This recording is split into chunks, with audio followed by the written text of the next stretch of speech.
Batil is adamul haqq. Batil doesn't just mean false, it means something that doesn't exist. Adamul haqiqa. It's the absence of reality, the absence of existence is actually batil also. So when Allah says certain gods are batil, it means they don't even exist.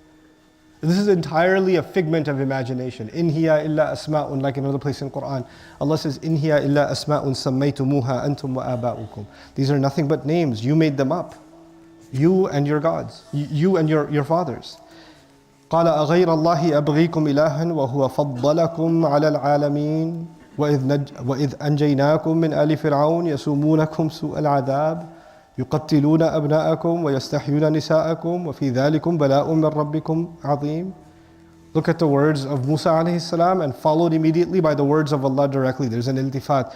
Musa alayhi salam says, I should find you another God other than Allah after He gave you so much favor